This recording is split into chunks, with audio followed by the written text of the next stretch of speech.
Daniel, a widower working two jobs to make ends meet, offered a ride to a stranded woman one rainy night. The next morning, the deafening sound of a helicopter shook him awake. It was hovering right over his house. What happened next left him stunned. Hi everyone, welcome to Tales Unveiled. Today, I'm excited to share a new story with you. Let's get started. Daniel was a man in his late 40s who lived in a small town. He and his late wife, Sophie, had been living in the bustling city of Las Vegas for years. But after his wife passed away, Daniel was forced to move back to his hometown, where he could reconnect with his family and old friends. On returning to his hometown, Daniel got a job as a factory worker. Being a factory worker was not exactly his dream job, but because he had to make money to pay his bills, he had no choice but to work there. Since childhood, Daniel's dream had always been to open a clothing business. He often imagined owning one of the biggest clothing stores in his hometown, but because he never had the money to make that dream a reality, he gave up on that idea. Aside from being a factory worker, Daniel also had another job at KFC, where he mostly worked the night shift. He worked there to make some extra money just to support himself. One rainy night, as Daniel was returning from his night shift at KFC, he spotted a blonde woman in her early 30s, drenched in rain, trying to hitchhike a ride. Since it was almost 10 p.m., Daniel was confused as to why the woman was standing on a desolate road that late at night.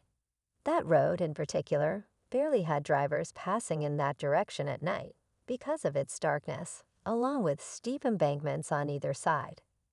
But because it was the quickest way to his house, Daniel followed that route every night. At first, Daniel thought of driving past the woman, but when he remembered that she might not see anyone else to give her a ride out of there, he pulled over in front of her. "I'm sure you need a ride," Daniel said to the woman, who was obviously shivering in the rain. As soon as the woman nodded, he stretched to the passenger seat, opened the door for her, and she got into his truck without being asked. Daniel gave the woman a small, dry towel, which he usually kept in the glove compartment of his car. "Thank you for your kindness," the woman said as soon as Daniel handed her the towel. "I'm Laura," the woman introduced herself. "I'm Daniel," he responded with a smile. "If you don't mind me asking, what were you doing out there alone at this time of the night?" "Oh, my car broke down, and I couldn't do anything about it," Laura answered.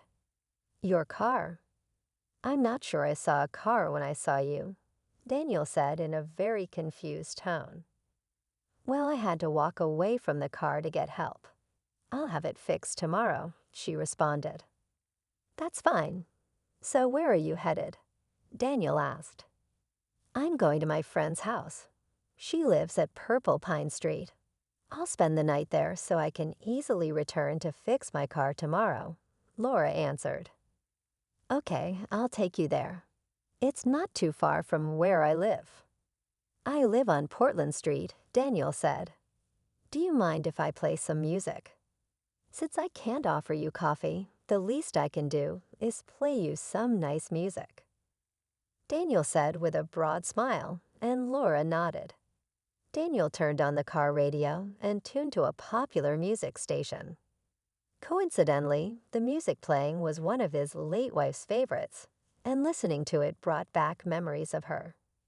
"This used to be one of my wife's favorite songs," Daniel said. "I played it to her on the day she passed away," Daniel said. "Right now, it reminds me of how much I miss her." Daniel added, "Tell me about her," Laura said. With that, Daniel told Laura about Sophie, how they met in college, their life together, how Sophie became a big part of him, and how he lost her suddenly to an illness. When Laura heard Daniel's story, she felt terrible for him, consoled him, and assured him that his late wife, Sophie, was in heaven and watching over him. Hearing that from Laura made Daniel feel better, and for the first time that day, he felt a sense of peace in his heart. "Enough about me." Tell me about yourself, Daniel told Laura.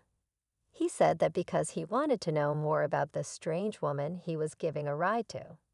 When Daniel said that, Laura smiled and said, "No, Daniel, I enjoy listening to you talk. You tell me more about yourself, and who knows, maybe next time I'll tell you about me." Without understanding what Laura meant, Daniel shrugged and continued telling Laura about himself. He told her about his life in Las Vegas, where he worked, and why he moved from Las Vegas to his hometown after Sophie's passing.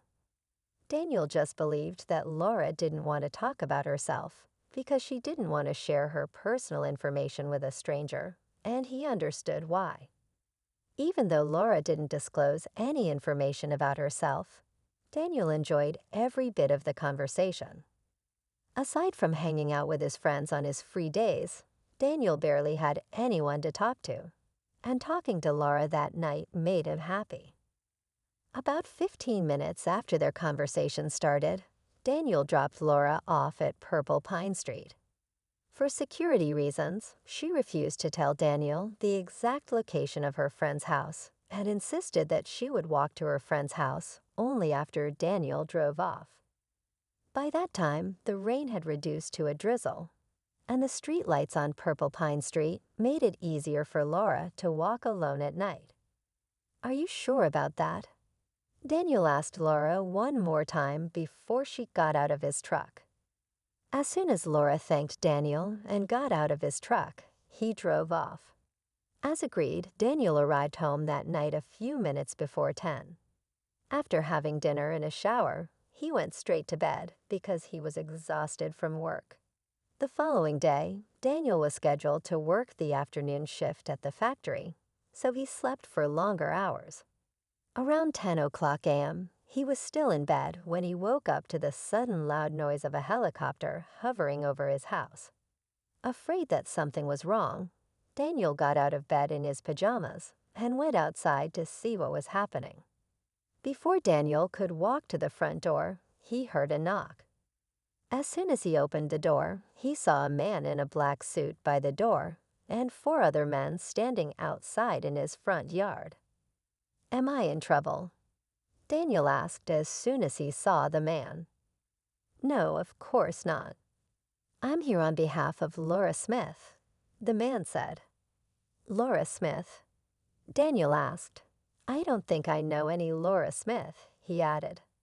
As soon as he said that, the man pulled a small-sized picture of a blonde woman from his pocket and showed it to Daniel.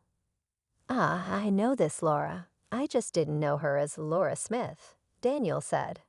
"Is everything okay?" Daniel added. "Yes, everything is fine.